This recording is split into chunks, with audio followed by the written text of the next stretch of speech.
This is the step in question. Yeah, I was weed whacking the other day, and when I stepped over here on the edge, it just sort of went crunch. And if you take a look, it's all punky and rotten. I'm not sure how. As near as I can tell, this is pressure treated wood, so I don't know why it would rot out. And yet, here we are. So we're going to need to cut out two pieces that are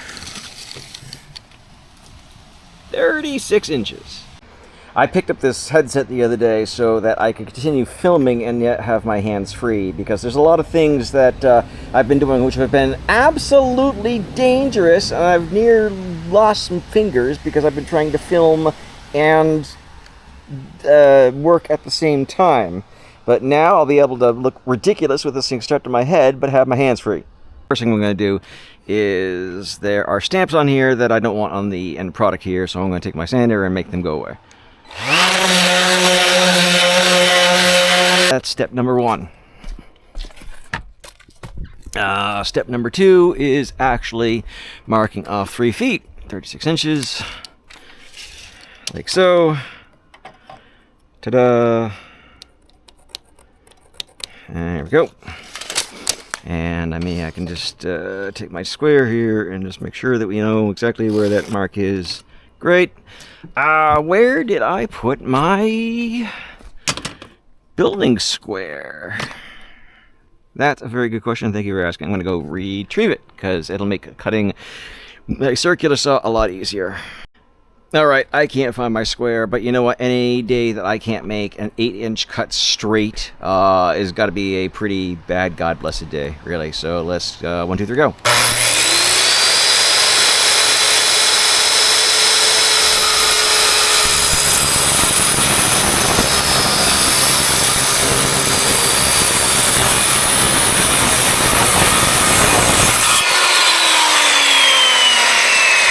Yep, straight cut. This needs a little tiny bit of work. And now same thing from the other side. But of course, since that giant ass knot is there, I'm just going to take my handy dandy square, marky, and good to go. And the second side, I'm gonna.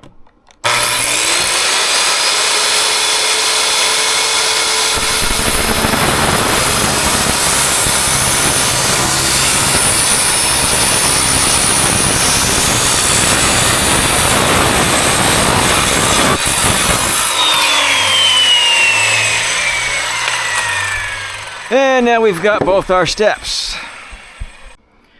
I'm just going to take my handy dandy sander here and knock off some of the rough parts here.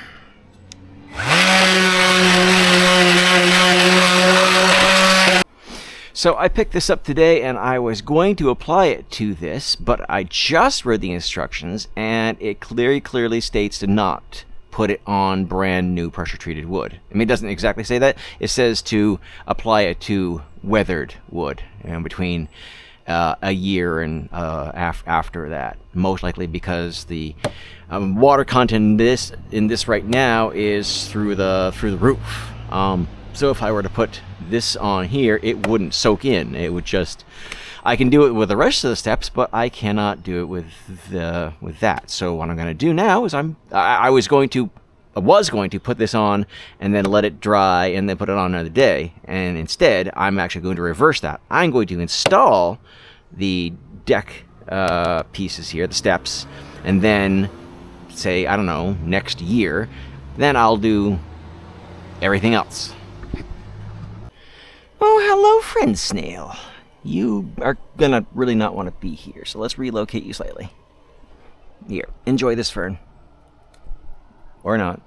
Anywho, so some of the nails are already popping up. I was looking for my demolition bar, but like so many of my other things there, it is currently hiding, so I don't think I'm gonna need it. I think, and persist in the word think, that I can just, whack a bonk bonk it with whack a bonk bonk technology.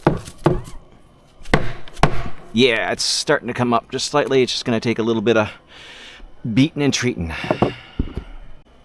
I've managed to get most of the nails out. Just a couple of them that are slightly being a little bit stubborn. But yeah, this whole thing, the previous steps here, they're punky. And as near as I can tell, they're pressure treated. But anyway, since I didn't bring my breaker bar out, because I couldn't find the damn thing. I'm just taking my dead blow hammer here, smaller one, beating it from inside, smacking it back down, and the nails are walking out a little bit at a time until there's enough bite on them to be able to use my hammer. And in terms of things that were just a disaster waiting to happen for the wrong moment here, this entire thing is just waiting. It's literally held together with that nail right there. That 3-inch nail, which is going through both of the sections of this. It looks like there's a nail toe-nailed in right there, but I can't tell if that's a nail or if that's a knot in the wood. There isn't one on the other side over here, so I'm going to have to fix that too. Alright. I was wrong about this not being secured anywhere else. The one ahead of it has got a screw that's been toe-nailed in. Oh my god, is that a sheetrock screw? God, I hope that's not a sheetrock screw. But it might be. Who knows? Anyway, the point is there is a screw right there into which it is going into the piece below it. There was one here. I can see it right there-ish, but unfortunately over the time it has rotted away. I think I should be able to get a screw in at an angle right about here, and then, because this isn't so much a proper repair as it is, I'm just sort of trying to band-aid this thing for a little bit. Ultimately, the whole stairs need to be replaced. Not sure how old they are, but if I'm replacing one of these and it's rotten, the stuff that's underneath that I can't see is probably not far behind.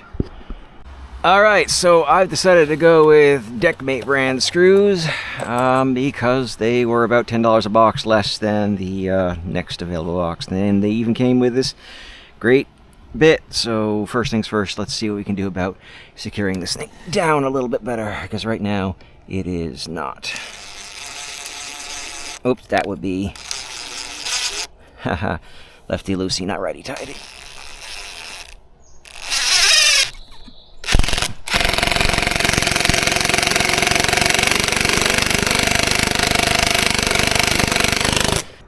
That baby ain't going nowhere. You gotta use the old magic, otherwise that shit ain't gonna work. Alright, let's see what we can do about toe-nailing in one of these down below. But I don't think this is gonna work so well, because you saw how hard that was.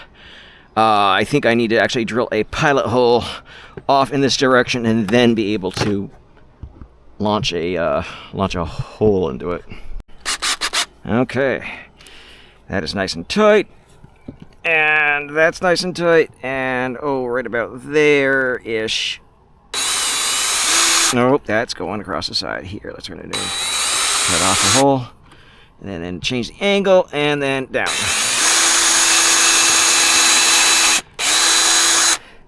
That pilot hole should be good enough so that I can get this to go in. Maybe, possibly. Let's find out.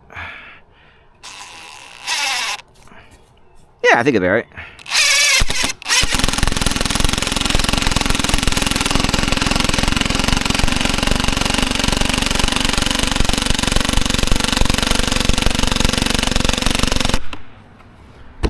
That baby ain't going anywhere.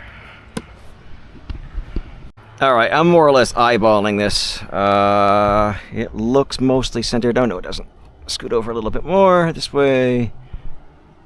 Close enough. Make sure there's actually a gap between here and here, because otherwise we're going to have a bad time when water doesn't want to escape. And start driving our whatchamajingies here, I guess. Actually, you know what? Hold on. We are going to drill pilot holes because we saw how well that worked the last time. God bless. The bits are dull, and I need to get a bit sharpener. And some point there. There. Now I'm just going to drive these things in there, so I'll do the rest in a moment. But right now, I just want this thing to stay in there and not move. Zippity. Just below the surface. Good to go. Let's scoot this thing back out where it was. And you And you. And go.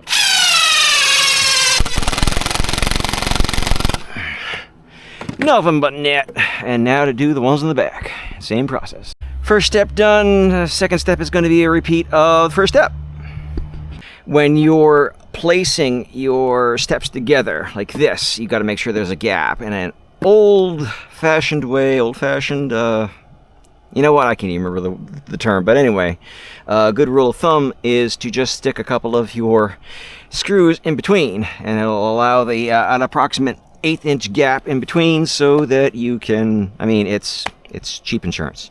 It's also, you know, you have that in front of you instead of a special tool. Just drop a couple of screws inside. Ta-da! And not a single drop of blood spilled so far. I'm going to consider that to be a win, because we've got nice, stable steps that aren't rotting away. Now, I'm going to have to replace probably all of them. This one definitely next for sure, because, well, just look at that shit. Cool. And that one for sure, and that one. Okay, yeah, so I've got a lot of steps to replace. But this one was definitely the worst of the lot, because, I mean, when I stepped on the step and it went crack, well, what are you going to do? Die, mosquito!